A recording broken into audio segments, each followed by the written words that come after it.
Sana all. Magandang araw po sa inyo lahat. Ako po si Banat Bay.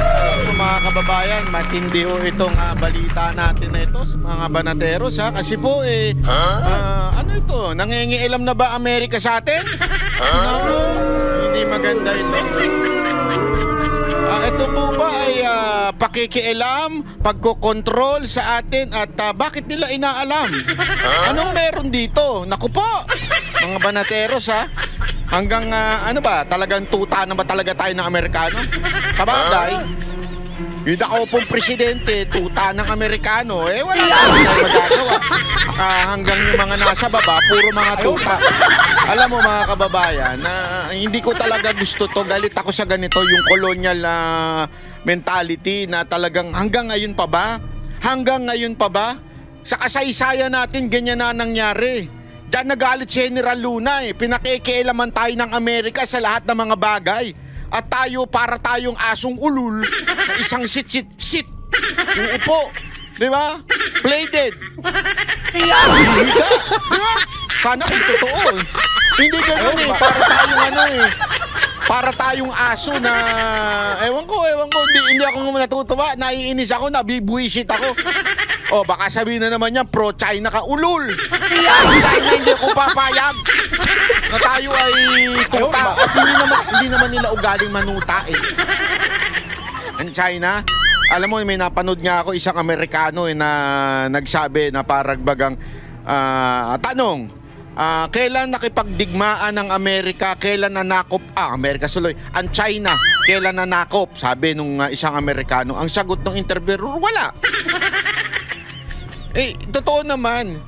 Kahit titingnan natin sa kasaysayan, hindi nga sila nangialam di ba? Kung maaalala ninyo, sino ba mga sumakop sa atin? Espanyol, di ba? Mga Amerikano, mga Hapon. Anong ginawa ng China? Bili kayo, pancit canton, supaw. Di ba ganun lang pinunta? Punta dito, nagbenta ng kung ano-ano. At alam mo mga kababayan, hindi ako nagbibiro. Panoorin niyo yung mga dokumentary na mga kasaysayan. Ako tuwan-tuwa ako sa mga dokumentary, yung mga history ng mga iba't ibang bansa. Ang China laging ganun. Dadaong, magbebenta, anak ng wewe. Kaya na lang din Kaya tinatawag talaga sila, lagi po nilang ugali yung magbenta na magbenta. Yung mga lakal, wala, doon sa mga kasaysayan, kasi makikita mo yan pagsakop ng mga European countries, UK, sa iba't ibang bansa. Makikita mo yan sa kanilang mga kasaysayan. Kasi ang mga puti, kay Amerikano, European, at saka itong mga taga-UK, may ugali na sila ang bossing na sila ang hari. Kaya nga sinakop nila mga Asia, di ba? Unahan sila sa Asia. Halimbawa, yung Hong Kong, di ba? Dating sa UK yan. Yung iba pang mga ibang bansa. Ganun lagi sa Europe naman ang yung Madagascar. Yun. Yeah. Sa French Revolution naman, may mga ganon sila. Hindi ko alam hindi ko pero ngayon nga nagtataka sila bakit yung presidente biglang presidente nilang pinatalsik. Mga friends ang kumuha sa kanya. I mean, ibig sabihin, ganun po yung ganun po yung sitwasyon na mga puti talaga ang mananakop. Feeling supreme sila. Sa Pilipinas, hindi tayo sinasakop. Iba kasi yung ito iba, dalawa yan dalawang klase yan Parang babae bagayan. Hindi totoo, para sa kaalaman yung dalawa yan Dalawang klase ng babae. Hindi, I mean, babaeng kaladkarin. Meron dyan yung pokpok, meron dyan yung pakengkeng. Yung maharot lang talaga. Yung pokpok, nagpapabayad. Di ba? Sabi nga ng mga pokpok buti nga kami, may bayad. Buti nga kami, may value pa. Yung mga Gen Z ngayon, kaladkarin na wala nang bayad. Ito ang ano ko. Di ba? Kaya nga yung iba naman, proud pa sila. Ito lengguwahe ito ng mga kabataan ngayon. Kayo, hindi nyo kasi alam yan. Alam natin yan Hindi, mga lingwahe ng kabataan niya, yung proud pa nga sila pag pokpok sila o nagpapawok sila. Kasi bagamat ang sasabihin pa nga nila, at least kami may bayad. Eh yung mga ibang babae dyan, pakengkeng na lang. Sino na lang ang bumabanat sa kanila. Pabengbang na lang ng pabengbang. Walang bayad. Oh, at least kami may value. Bakit ko nasabi yan? Hindi ko sinasabi yan para ibaba ang mga kababaihan, ha? Binibigyan ko lang kayo ng example. Kasi tayo, parang ganyan. Dati, pokpok tayo ng Amerika. Nagpapabayad pa tayo eh. Bibigyan tayo ng pera, bibigyan tayo ng assistance, bibigyan tayo ng mga weapons. Yan, nagpapabayad pa tayo. So, pokpok pa tayo nun. Ngayon, hindi na eh. Oh, eto kami! Eto na kami! Oh. Hindi na pokpok. Pakiingking na lang. Basta puti, basta Amerikano. Oh, ito na. Oh, sige na. Oh, kunin nyo na lahat sa amin. Ganun eh. Wala na tayong value.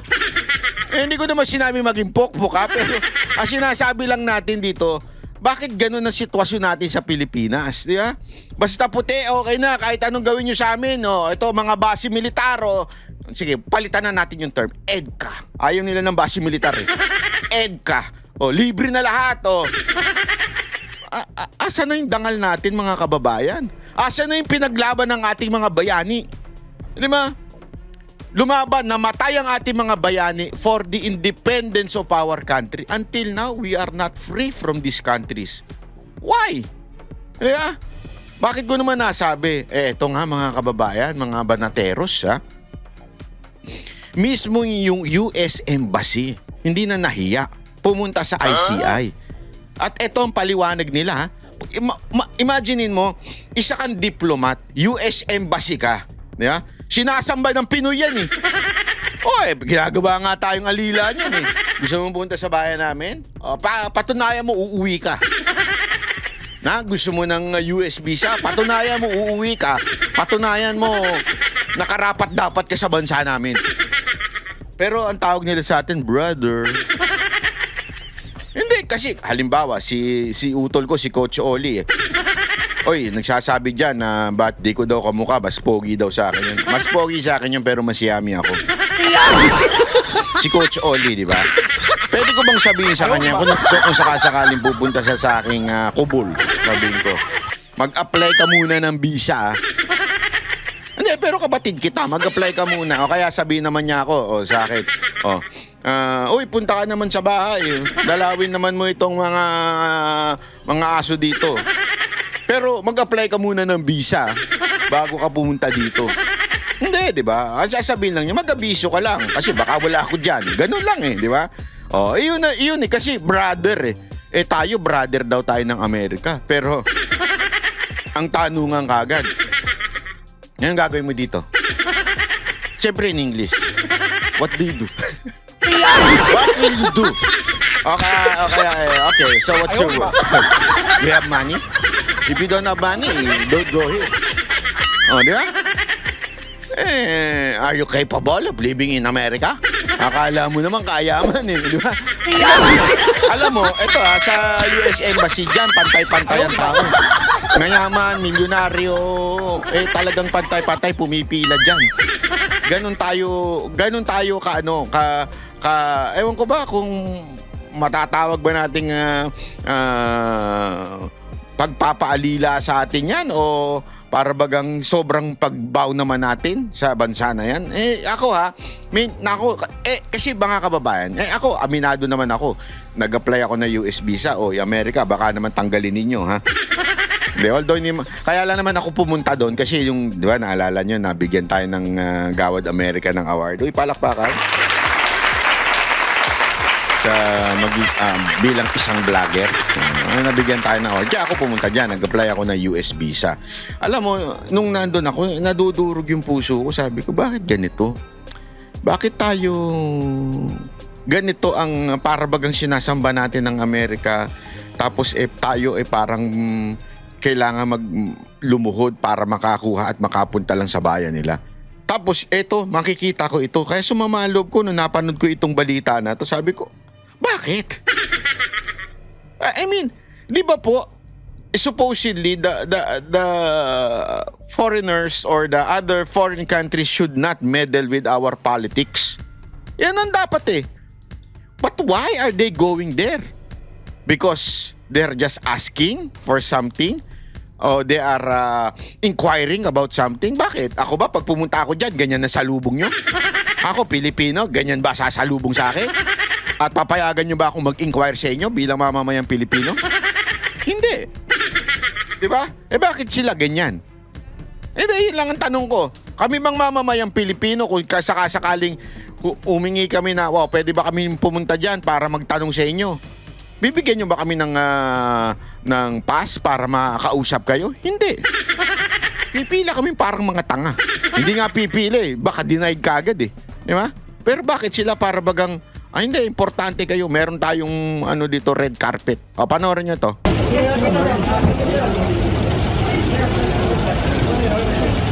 Hi, sir. Di maganda. Oo, ay. Talaga daw. Kita mo na, di maganda. O talagang prepared sila dun sa ano. Ang lupit mo talaga. Prepared sila sa mga kano at talagang welcoming.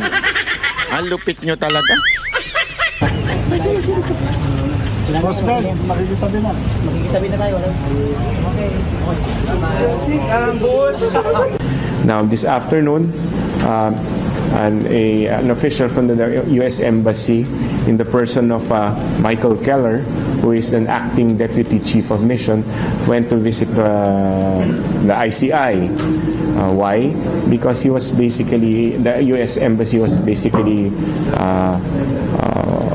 asking what the task and the mandate of the ICI was and what we have been doing. So it was just more of an inquiry, and we explained to him the mandate of the... Grabe, no? Pinaliwanag pa natin sa kanila. May inquiry. Hindi kasi the mere fact, hindi ko talaga magets eh. The mere fact na ganun tayo na... Hindi ba? I mean, ito, isipin nyo to Hindi normal yung ganyan eh. Hindi po normal yung ganyang klaseng patakaran.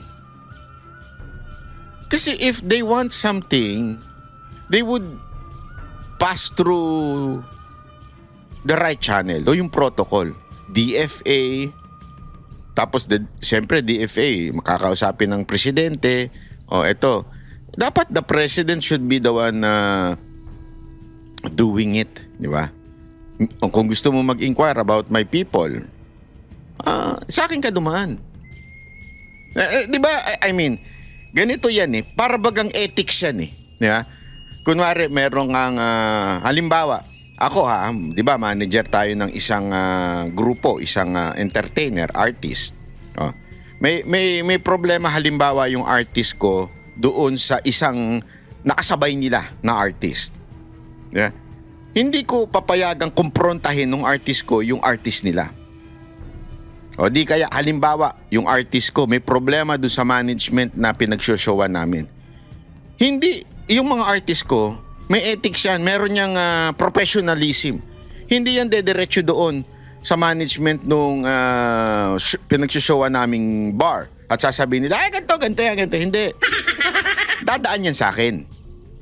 Di ba? Kakausapin ako niyan. Sir, yung ganito kasi, masyadong ganito yung bar na ito. Tangin na yung pagkain para kaming daga na ganito lang yung pagkain na binibigay sa amin. O kaya sir, etong na to, ganito, usapan lang isang oras. Gusto kami mag-show ng 5 araw, sabay sunod-sunod hanggang walang tulog. Halimbawa lang ganon, di ba? Sa akin nirereklamo yun. Bakit? Kasi protocol yun eh. Dadaan sa akin. Management ako eh. Ako yung manager eh. Tapos kakausapin ko nga yung management, di ba? Hindi pwedeng, alam mo yun, may problema sa pagkain. Pupunta ako dun sa punta ako sa chef. Putang ina mo kang hayop kang chef ka. Pakainin mo na maayos yung artist ko. Hindi pwedeng ganun. Di ba?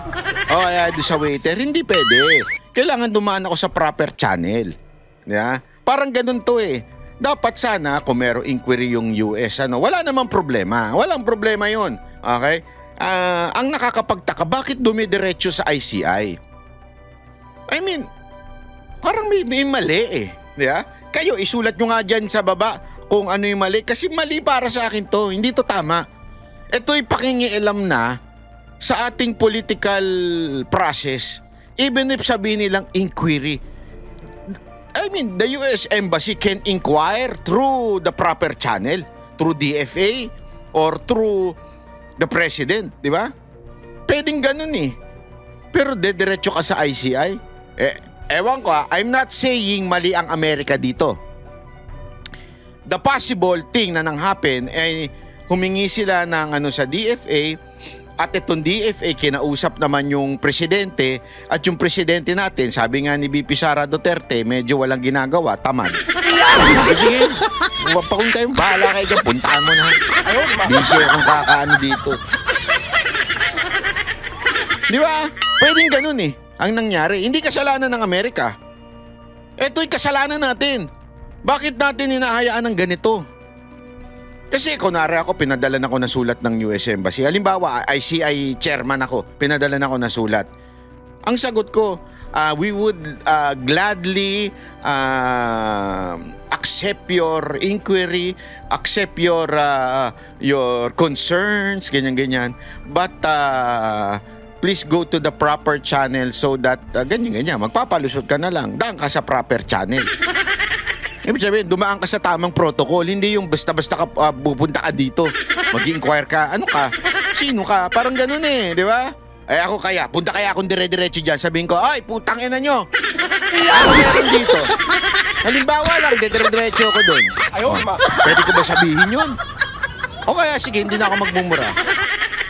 Sir, boss, pwede ho ba ako mag-inquire? How do you do your inquiry? How transparent you are? Pwede bang basta-basta isang Pilipino pupunta dyan at magtatanong? Di ba? Hindi eh. Pero ito, espesyal. ICI based on EO 94 and at the same time what we have done so far. So that is the activity that had happened here in the ICI. So if there's any questions, I could probably entertain a couple. Just curious now, what's the basis of you and the ICI is doing? Well, I guess as one of our one of the countries who have great interest in the Philippines, they were very much interested on what. Talagang much interest daw.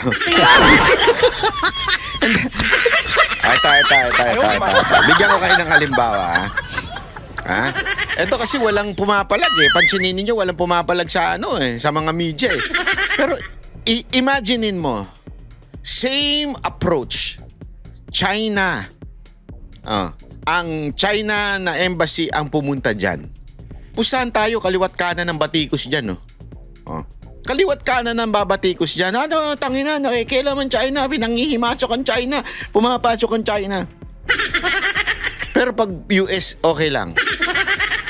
That's ako, again, both. Whether US, China, Timbuktu, kahit kaninong embassy pagaling yan, hindi dapat sila pumupunta at nag-i-inquire about this internal issue. Internal ho ito, ha? Hindi ho ito tungkol sa EDCA, hindi ho ito tungkol sa kung ano man. This is an internal issue of our government. Why would you ask questions? You understand what I mean? Internal issue na, parang ganito yung mga kababayan eh. Yung pamilya nyo may problema. Nagpapatayan kayong magkapatid, di ba? Nag-aaway-away kayo sa yaman o sa mana. Tapos yung kapitbahay mo, biglang magsasabi, andali kausapin ko ngayon tatay ninyo. Ano bang nangyayari dito? Sino ba kasi ang nagsabing ganire? Bakit? Anong sinasabi mo? Mag-i-inquire lang ako. Di ba ako, ikaw yung tatay? Tangina mo, sino ka? Bakit ka makikialam sa problema namin? Yun nga lang, issue nga yan yung mga tita-tita, yung mga tito-tito. Di ba? Yung mga tito mo nangingialam, mga tita mong nangingialam sa problema nyo sa bahay. Di ba? Ang daming ganyan sitwasyon sa Pilipinas. Yung pakikialaman kayo. Ba't kayo papayag na pakialaman yung pamilya nyo? Pamilya nyo yan eh. Hindi pwedeng pakialaman kahit kamag-anak pa, pinsan pa, kadugo pa, walang pakialam ang ibang pamilya dyan. Dapat yung immediate family lang ang merong say dyan. Tama, mali? Ito, problema ng bayan natin to. We have to resolve this. Bakit pupunta Amerika? Pakialam nila sa atin. Independent foreign policy nga tayo eh. Pambirang buhay yan. At even if sabihin na natin hindi tayo pakikialaman, the mere fact na nag-inquire, nagtanong ano meron, bakit, wala silang karapatan. Ulitin ko, balik tayo sa problema nyo sa pamilya. May problema kayo sa pamilya. Yeah? Merong family problem. Tapos, biglang magtatanong, ano ba nangyayari sa pamilya nyo? Tanong lang yan, di nangingialam yan, ha? Kung gawin sa akin yun, babatukan ko talaga yun. Tingnan mo ka, bakit ka nagtatanong? Anong pakialam mo sa amin? Hindi, alimbawa lang, buti na lang, wala akong pamilya. Hindi, pero yung aking, wala akong asawa at anak, ganyan-ganyan. Yung immediate ko, yung family ko, yung tatay ko, di ba, kapatid ko, pag may nangialam sa amin, ay puta beng, yari sa amin yan. Bakit kayo nangingialam? Hindi naman kami public official, para pakialaman ninyo. Ba't kayo nangingialam? Bakit kayo nagtatanong? Anong meron? Ba't kayo nagtatanong? Tama, mali? The ICI will do to address the problem with the problem on the flood control projects and other anomalous infrastructure projects. So basically, he wanted to know what have we done, what we will be doing, and what do we expect from the ICI. Pero hindi wala bang sinabi ever sa tulungan ng ICI para mapaulit si Representative Sabi ito po? Wala namang ganun na pag-usapan. More of ang gusto nilang malaman, anong ginagawa. Parang bang getting to know. Ano bang ginagawa ng ICI? Getting to know each other. Ayup! Ano to, swaring? Getting to know each other. Hayop yan. Bakit na itayo? Anong gagawin ninyo? Ano ang mga priorities ninyo? So they want to know. Pretty much like the public, because the public, they want to know kung ano ang authority at anong powers ng ICI. Did they offer help, assistance, and anything? Wala pa naman silang, hindi naman umabot sa ganun na offering help right now. So, Was there unusual na they're interested in no, corruption scandal in the Philippines? well, I believe anybody would be interested in any corruption issue, regardless of whether or not you're a Filipino or you're a foreigner, because they have, there are partners, they have commercial interests. So naturally, they would want to know what the ICI will be doing as far as these projects are concerned. Sir, with the surveillance centers, hindi naman po magbabago pa rin yung focus ng provision ngayon dun sa Coast Guard projects. Hindi, nakatutok pa rin kami. Gaya nga na nasabi namin sa inyo nung Monday, yung talagang priority namin. Although meron pa kaming iba sa aming na task sa mandato namin, we will take this into consideration. And as I said, once we are fully capacitated, we will then look into this.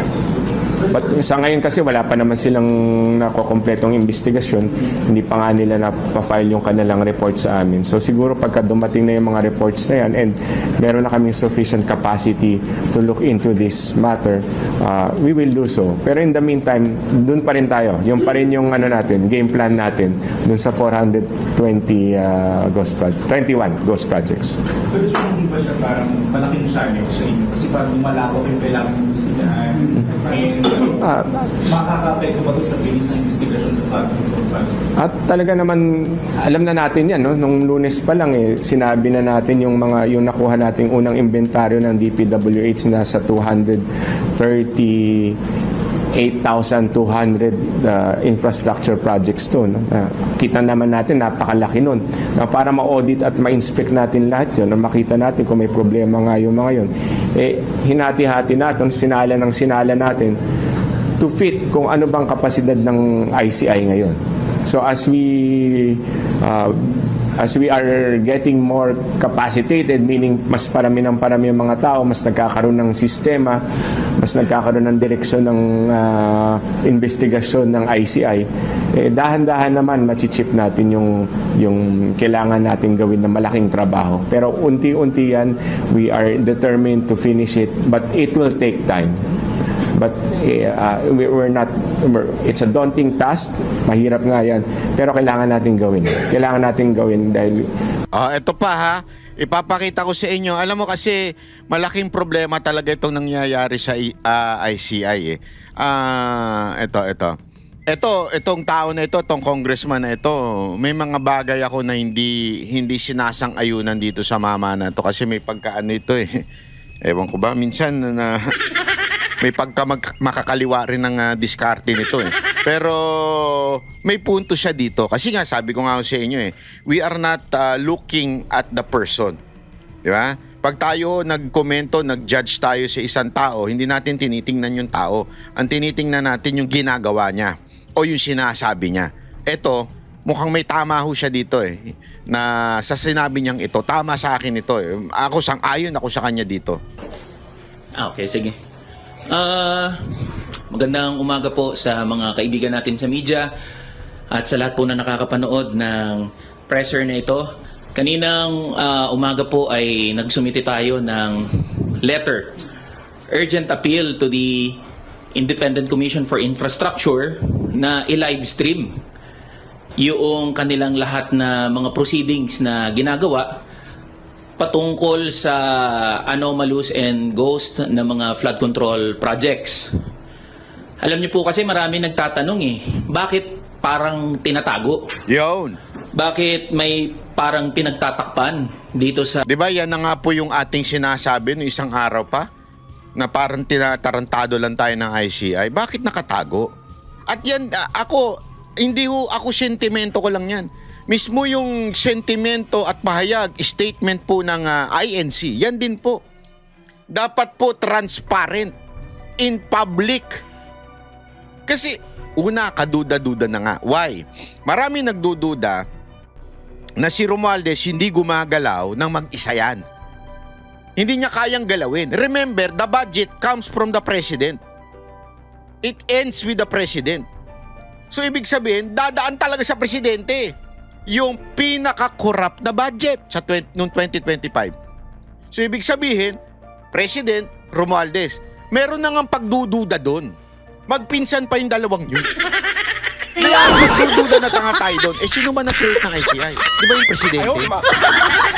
Imaginein mo, if, di ba? Assuming natin na meron talagang kinalaman ng Presidente, which is, in my opinion, meron. In most of the Filipino, na tama ang pag-iisip, meron. Yeah? Assuming na natin na meron talaga siya, would you think ICI would say, the President is the mastermind? Oh. ICI, sige, pakisagot. Kung kaya nyo sagutin yan, ng, oo, kahit Presidente pa ang talagang mastermind, ikakasuhan namin yan. No, because you were created by the President. That's bullshit. Alam niyo yun? Etong ICI na ito, paandar lang ito eh. This ICI was created so that mawala kay Marcos ang sisi. Para mailigtas at mailusot si Marcos. Huwag na tayo maglokohan. Yan ang purpose ng ICI. Ilihis ang lahat ng investigasyon. Tingnan nyo nga, tumigil na yung Senado. ICI na lang nag-iimbestiga, tumigil na rin yung Kamara. ICI na lang nag-iimbestiga. Sinong niloko nyo? Ikaw, Marcos, ang gumawa niyan. Ikaw nag-create niyan. Napaka-imposible naman po na ituro ka niyan. Tapos, anong gagawin mo ngayon? Itinago nyo pa yung pagdinig. Sana nga kung talagang malinis kayo, kung talagang maayos kayo, at least man lang, i-open nyo yung pagdinig sa taong bayan and let the people decide. Ang problema, tinago nyo eh. Kaya ako, sangayon po ako sa sinasabi nito na matagal na natin to sinasabi. Dapat in public. INC made a statement also, dapat in public. Buti naman itong congressman na ito ay sinasabi rin na dapat in public. ICI proceedings. Okay, sige. Magandang umaga po sa mga kaibigan natin sa media at sa lahat po na nakakapanood ng presser na ito.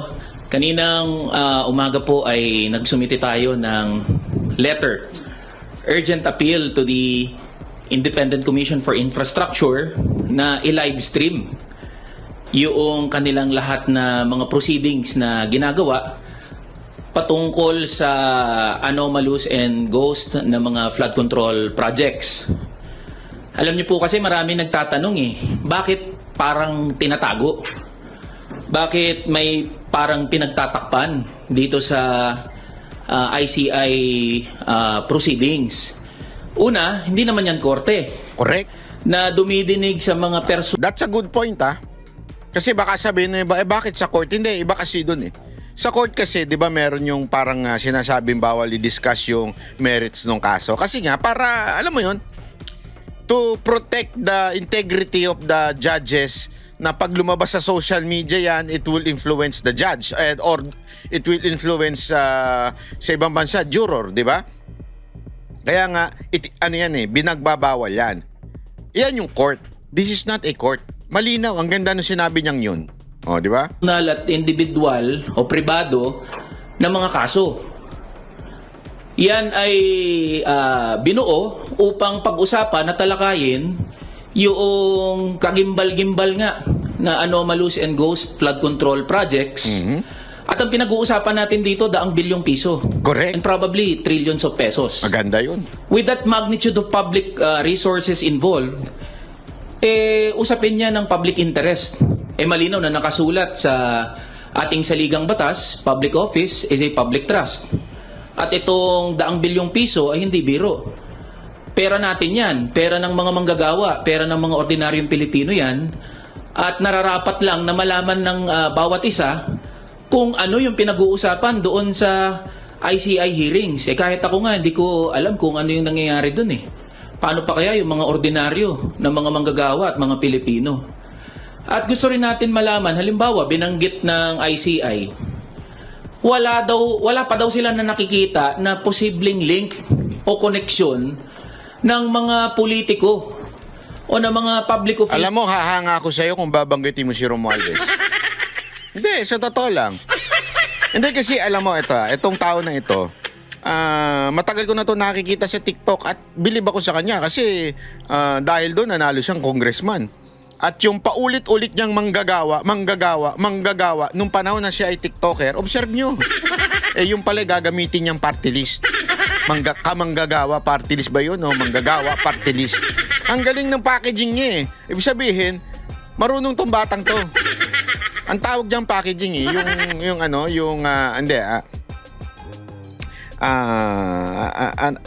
nakalimutan ko na yung exact word na ginagamit doon hindi packaging, mali. Hindi pa, basta talagang yung kanyang ginawa na para yung image na manggagawa, nagamit niya yun at naging congressman siya. Kaya ngayon, patay manggagawa ang ginagamit niya salita sa lahat ng interview to promote his party list. Okay ako doon, walang problema, wala namang masama doon. Ang akin lang, bibilib ako sa'yo, bata, kung babanggitin mo si Romualdez. Bibilib talaga ako sa'yo. Pero kung hindi mo babanggitin, wala din. Isa ka lang ding congressman na kinainan ng sistema at walang bayag. Charles, dito sa anomalous and ghost flood control project, paano sila nag-come up sa ganong statement? Biruin nyo yung mga kontratista na, mga Diskaya, mga taga-DPWH na ang nagsabi na meron sila ng mga kasabwat na mga politiko. May they be congressmen or senators. And then here comes ICI saying, wala pa kaming na-establish. Di pa namin nakikita na may posibleng link itong mga politiko. Imposible po yun. Sa laki at sa magnitude ng pinag-uusapan natin dito na iskandalo, imposibleng kinaya lang ng mga Diskaya yun. Imposibleng kinaya lang ni Alcantara yun o ni Bryce Hernandez yun. Imposibleng wala silang kasabwat. Meron silang kasabwat, and that is what we would like to find out. Sino ba yung mga kasabwat nila? Pero nangyayari, we are left sa ano eh. We are left blindsided. Di natin alam anong pinag-uusapan doon. Second, walang mai-connect ang ICI na possible na public official. Zaldico, say for example, he was the approacher sa last Congress. Pangalanan mo si Romualdez. Si Zaldico, wala nang kapangyarihan dyan. Wala, nagtatago na yung animal na yun eh. Hindi, sa totoo lang. Oy, Zaldico, musta na you? How are you? Dito na mi, ba't di ka sumisipot? Siya ang arkitekto noong pambansang budget na pinagmulan nitong mga iskandalo na pinag-uusapan natin ngayon. Hindi may connect ng ICI yun.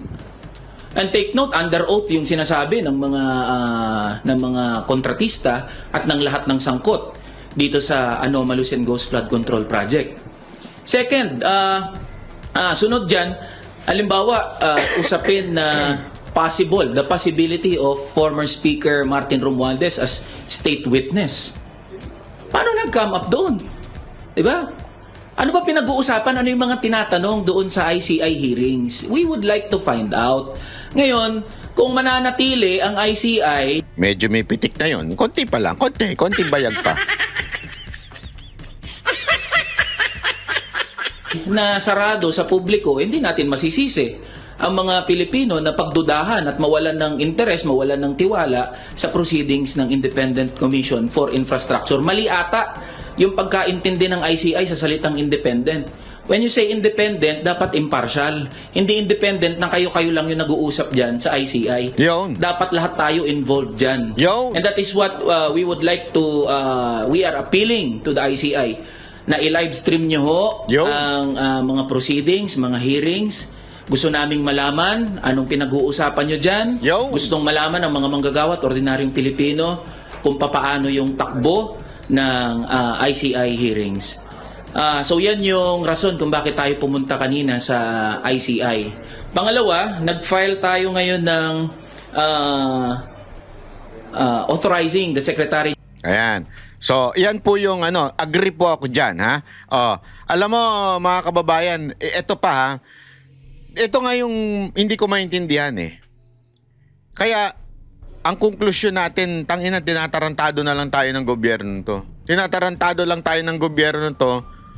Kinreate yung ICI para lang sila ay maligtas.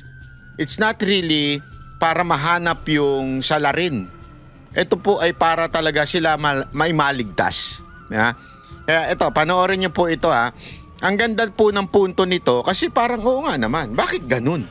Di ba? Bakit hanggang ngayon wala pa? Ito yon. Wait lang, ha. Kasi bandang yan. Okay, play. Siya para matibay siya pag final sa korte. Para, yun, social yan, para. Wala kung saan pupunta, doon dapat pumunta. Hindi pa pwedeng hindi pa pwedeng may iwasan dito. Kung saan sila dalhin ng ebidensya, dapat yun ang papailan ng kaso.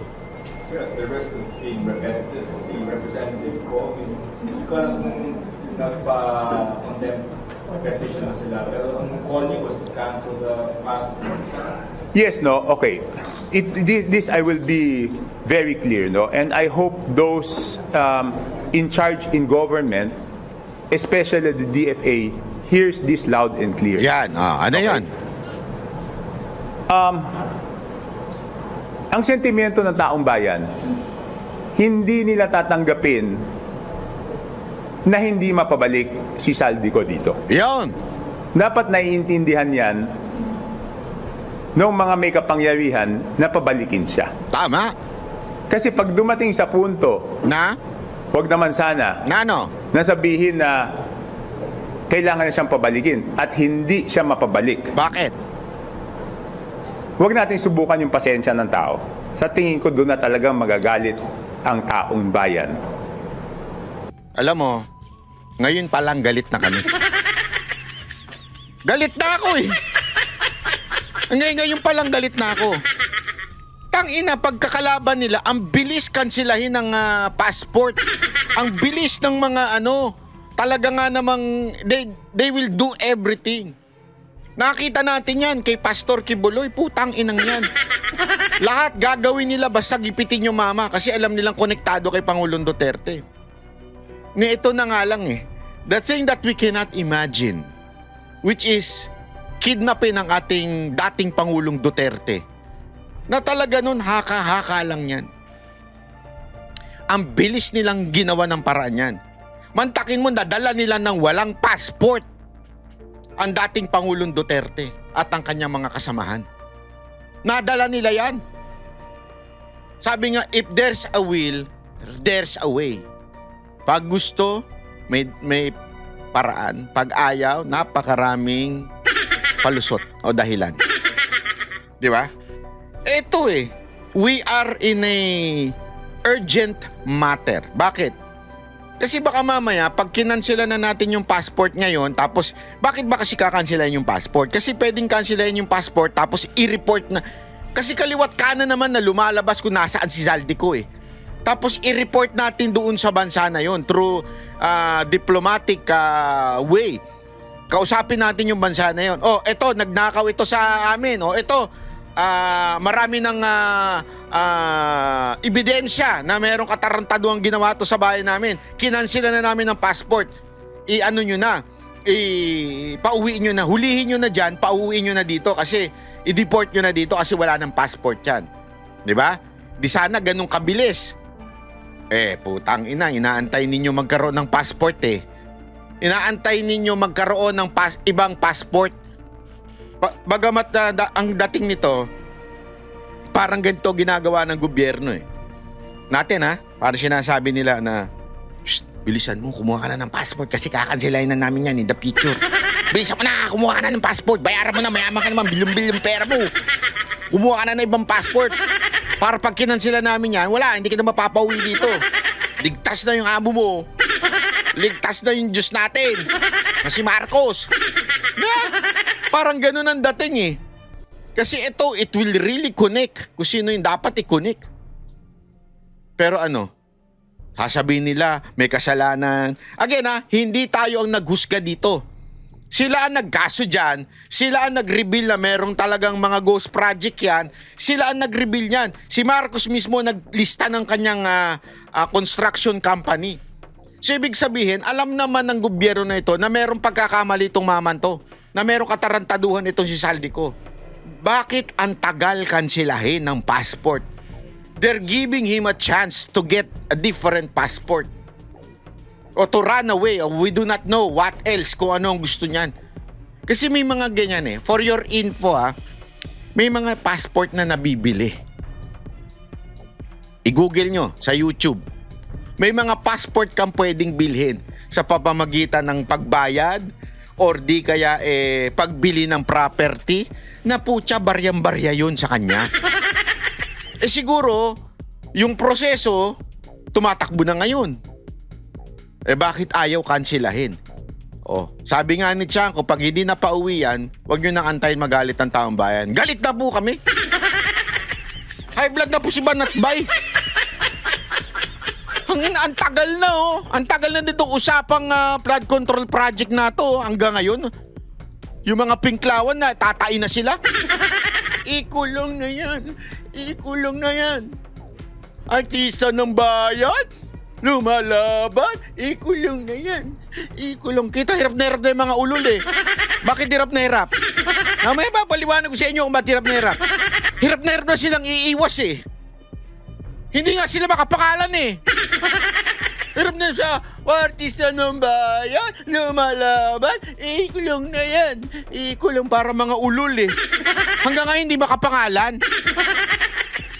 Mga putang inang pala dito mga pingtain na ito Puro kabaklaan ang alam At baka doon na sila magduda sa sinseridad ng investigasyon. Kaya nga, sinasabi ko, doon sa DFA, may kapangyarihan naman silang kanselahin yung passport Ngayon, ang hindi ko maintindihan, bakit tila DFA o yung ibang nasa gobyerno ang nagdedepensa pa kay Saldico kung bakit hindi pwedeng kansilahin yung passport. Di ba dapat kansilahin nyo, tapos pabayaan yung abogado niyang questionin sa korte yung pagkansila? Bakit parang tila baga, sila pa nag-aabogado? Ayun! May punto siya dito eh. Kasi sinasabi nila illegal daw o kung ano mang palusot nitong lintik na gobyerno to. Sabi nga nito, kansilahin nyo. Kung questionin ng abogado ni Zaldico na yung pagkansela, let it be. That's the process. Di ba? That's the process. Pero sabi nga, tila ang nagbibigay pa ng argument na bawal kansilahin o whatsoever, ay yung nasa gobyerno pa natin. Ba't kayo nag-aabogado kay Zaldico? Laking pera? Ang bayad? O tatamaan yung amo nyo? May legal na proseso naman eh. Function nila yan. Oh, function nila yun eh. Oh, yo! Di ba, okay, doon sa Passport Act, di ba? Doon sa Passport Act, RA 11983 yata yun. Tingnan nyo nga, baka mali ako eh. 11983? 983, Passport Act ba yan?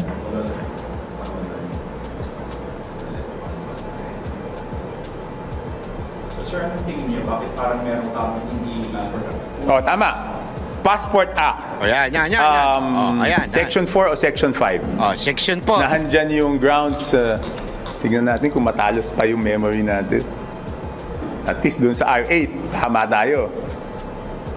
4 is authority to issue denial. O yan. Okay, ganito ha. Medyo matalas pa pala memory ko. Medyo makatas ka pa, sir. Pagka ganyan. RA 11983, Section 4. Isa sa mga grounds dyan is national security. Ayan. Tama? Eh yung galit na galit yung tao. Ayan, no? Section 4. Ha? Authority to issue, deny, or cancel. Ha? Again, this is RA 11983. Sino daw yon? Upon the application of any qualified Filipino citizen, the Secretary of Foreign Affairs hereafter referred to as DFA Secretary or any duly authorized consular official may issue passport in accordance with this act. Philippine consular officials in foreign countries shall be authorized by the DFA to issue, deny, or cancel. Even yung consular lang natin doon, kung saan man siya nandong lupalop, pwedeng i-cancel. Okay? In the area of jurisdiction of the FSP in accordance with the provision of the Act. In the interest of national security, public safety, and health, and in accordance with Section 5. Ibig sabihin po mga kababayan, tama yung sinasabi ni Tiangco dito. National interest. Pwede. Pag may interest ang mga atin, tayo bilang mamamayang Pilipino na nakikita natin may paglabag na doon sa budget. Milyon, bilyon, trilyon ang nayari ng budget. National interest yan. Interest ng mga bawat Pilipino yan. Pwedeng mag-cancel. Ba't di ginagawa? Gago! Ibig sabihin, dalawa lang yan. Bayad tayo. Itong gobyerno to, pinalala mo ni Zaldico. Or, ayaw nyo lang talagang umuwi si Zaldico. Which is which? Kayong mga taga-DFA, bayad ba kayo ni Zaldico? O baka naman, ayaw nyo lang talagang pauwiin yung mama dahil tatamaan yung boss ninyo. Pakisagot nga dyan mga kababayan sa baba. Isulat nyo nga dyan. Tingnan nga natin. Siguro naman mag-agree tayo na galit ng tao. Ay, sobra. May mga mass movements. Sobra. Itong mass movements na to, pwedeng samantalahin ng masamang elemento para ma-destabilize yung gobyerno. Hindi pa ba national security issue yan? Hindi pa ba yan pasok doon? So sa DFA, hindi pa ba pasok yan? So bakit hindi nyo kanselahin? Tapos bahala na yung abogado niya mag-question. Sir, anong nakikita yung possible reasons bakit parang hindi inuusap yung proseso? yung pag-cancel ng passport, hindi ko nga alam eh. Kaya nga dapat sagutin ng DFA eh. O ngayon, pag hindi na-cancel yan at hindi na pauwi at nakakuha ng passport sa ibang bansa na walang extradition, willing ba sila managot? Sure naman napakinggan mo na siya yan. Hindi namin napag-usapan yan. Yes po. Ano po? Si Representative. Hindi. Wala naman personalities eh. Wala naman kami personalities pinag-uusapan. To make it very clear, wala naman personalities na pinag-uusapan. Ang pinag-uusapan lagi is yung proseso. I think they just, my impression is, gusto nilang maintindihan yung proseso.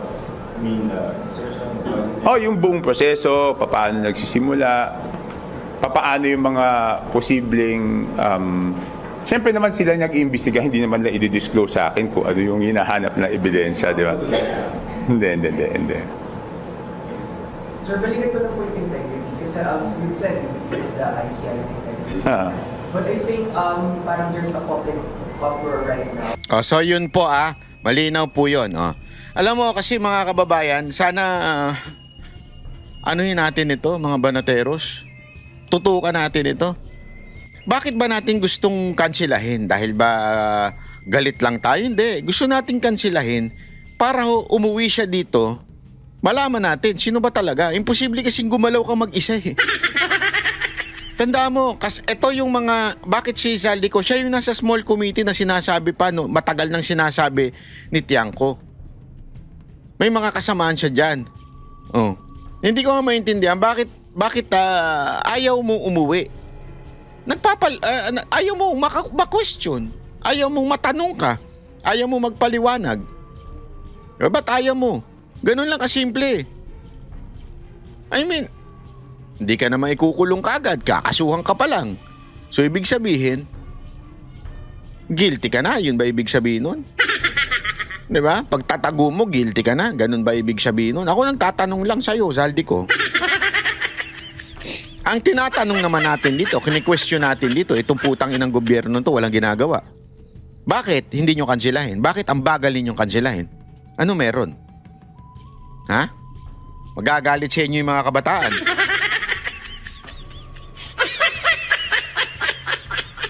Hindi, ito, may bago na namang, ito, kahapon, di natin to masyadong nadiin, pero idiin natin ngayon. Idiin natin ng idiin kung ano yung nangyari. Sinabi ni VP Sara Duterte na kabilang daw sa pinagamitan niya ng confidential funds ay para imbestigahan si dating Congressman Zaldico kaugnay sa mga overpriced laptops ng DepEd. DepEd. Sinabi po yan ng Vice kahapon kasabay ng pagsiwalat niya na sangkot ang kumpanyang SunWest Nico sa maanumalyang pagbili ng mga laptops. Matatandang binatikos ang Vice dahil sa maling paggastos niya umano ng confidential funds. Naging ugat din ito ng reklamong impeachment sa kanya noon. Gumawa kami ng sarili naming investigation sa loob ng Department of Education noong ako ay Department of Education Secretary. May I just say na merong confidential funds na pumunta doon sa paghahanap ng ebidensya sa investigasyon na yon. Samantala, pinag-aaralan na rin ng Independent Commission for Infrastructure kung ipapakontempt si Ko dahil naman sa pagkakasukot niya sa flood control scandal. Bigo kasi siyang sumipot nang ipatawag kahapon ng Independent Commission for Infrastructure at hanggang ngayon, hindi pa rin siya nakaka-uwi sa Pilipinas. We will study this further. Either we file a petition before the Regional Trial Court for a contempt proceedings or probably reissue a subpoena. There was a difficulty in serving it in person because he was outside of the country. Daming palusot talaga. Ang daming yung palusot. Nahihirapan kasi nasa ibang bansa siya. Pero pagkakalaban nila, ang bilis. Walang lahat na lang ng talagang gagawin. Di ba? Ito nga di ba yung binibintang kay BP Sara Duterte, yung confidential funds, talagang ginamit niya. Ayan sinasagot niya kayo kasi marami nagsasabi diyan bakit daw hindi sagutin ni BP Sara Duterte. Ayan po, sinasagot na kayo. Sinasagot na kayo na ginamit niya yan para malaman kung sino ang punot dulo ng laptop. Grabe yung laptop na yun, Yung laptop scandal na yun, kung babalikan natin. Ang tindi nung scandal na yun. So, ginamit niya yan. At napag-alaman nila na si Zaldico ang merong kagagawan. Ayun ang sinabi ni VP Sara Duterte, which is ni-reveal nga yan dati ni Senator Villanueva eh. Oh, dahil nga diyan nakasuhan ako. Sinyer ko lang yung kay Villanueva. Diba? Oh. Ngayon, alam nyo na kung paano nalaman. Kasi remember ang confidential funds ay talagang ginagamit yan pang spy. At dung sa DEP, hindi ko sinasabing lahat doon ginamit lang. Alam naman natin ginamit din ni VP Sara Duterte yan against dun sa mga komunista na nag-ooperate sa loob ng eskwelahan. Yung hindi pala komunista, mga terorista. Kasi totoo, alam nyo, itong mga NPA na ito, kaya ako walang bilib ako dun sa rally nila. Ako, naniniwala ako na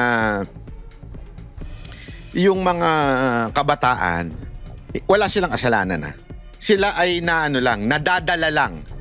Kasi magaling mangunto magaling manggamit ang mga NPA sa mga issue sa lipunan. Gagamitin nila yung issue. Halimbawa, itong mga NPA sa pamamagitan ng mga transport group na makakaliwa, magrereklamo against pamasahe, against gagamitin nila yung kakulangan ng gobyerno para makaakit at makaaya ng mga papanig sa kanila. Kaya mga kababayan, against ako doon sa mga nagrarally na katulad nito. Ito. Isang malawakang protesta na naman ang kinasa ng ilang grupo laban pa rin sa katiwalian sa gobyerno. Pero ngayon, hindi na magkakahiwalay at nagsanib puwersa na ang daang-daang estudyante mula sa iba't ibang universidad sa Metro Manila. Para sa update live mula sa Menjola sa Maynila, nasa frontline ng balitang yan, si Camille Samonte. Camille, ano bang update dyan? Nagsimula na ba ang programa? Ruth, nagsimula na ang programa ng ilang grupo ng mga estudyante. Kasi kita ninyo pansin ninyo ito. Una, wala silang tinutukoy.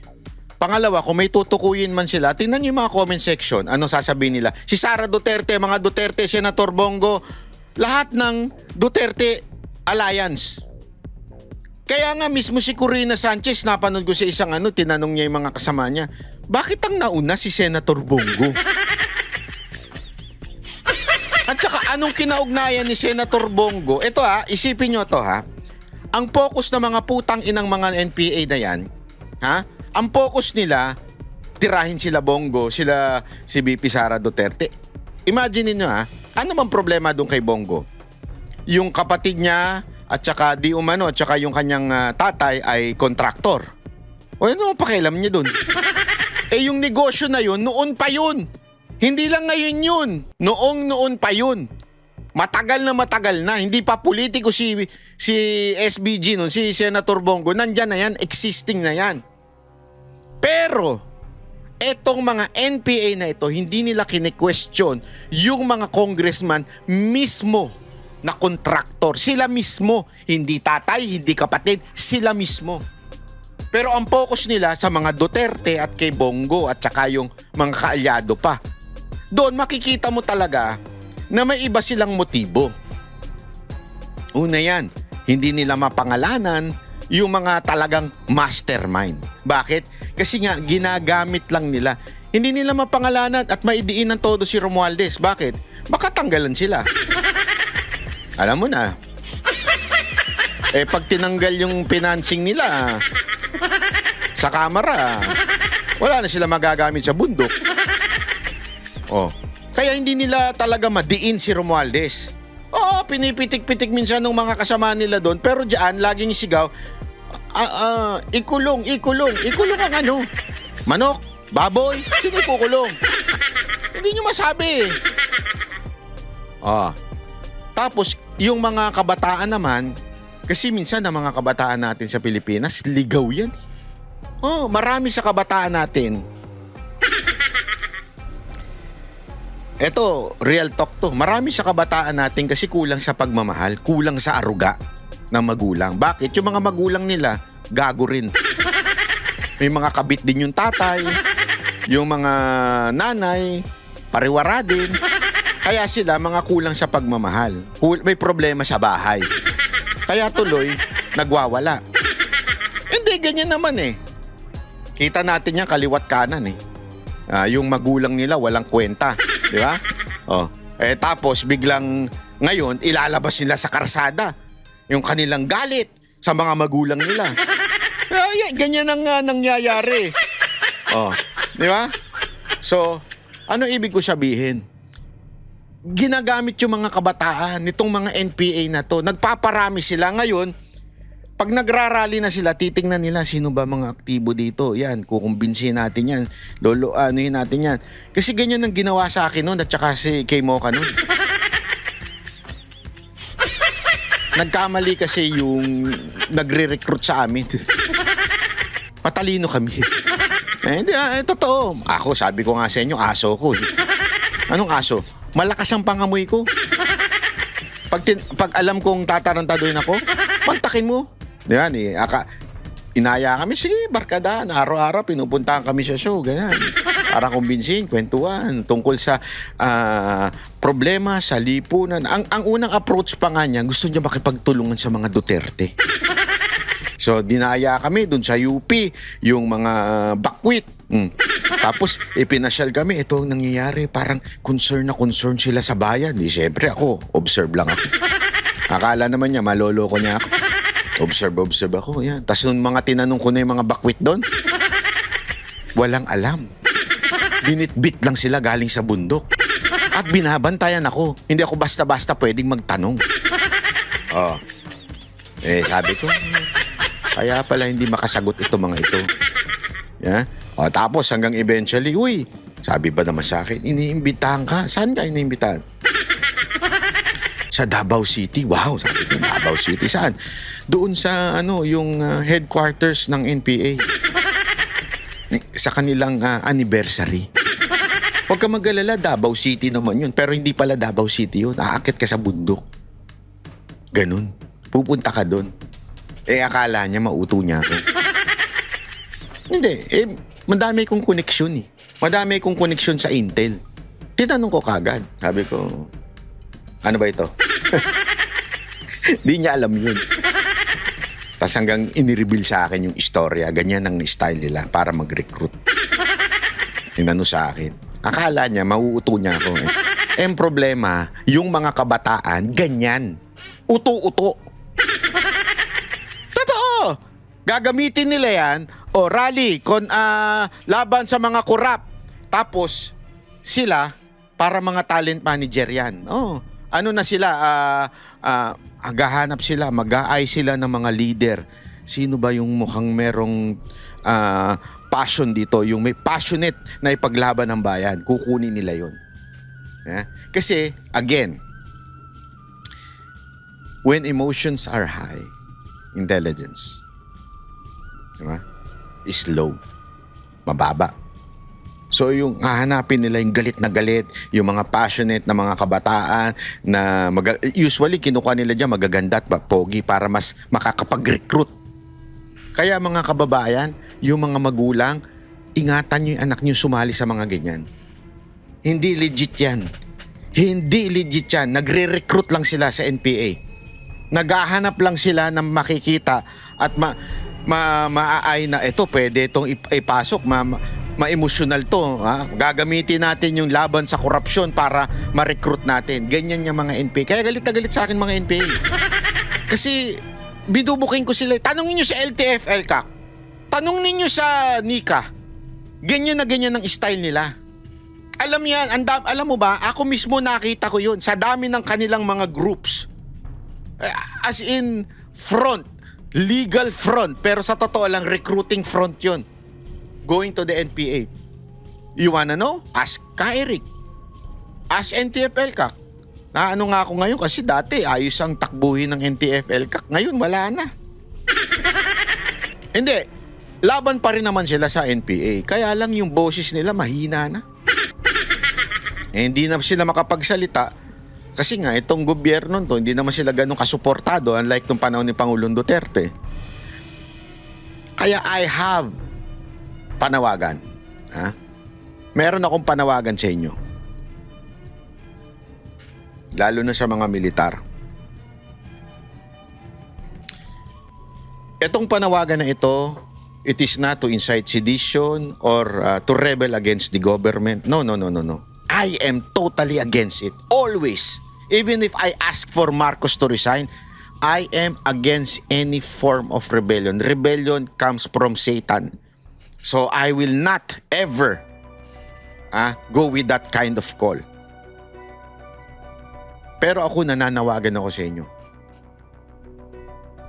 Sana nakikita nyo to as a bigger picture. These NPAs, lumalakas na sila through this fake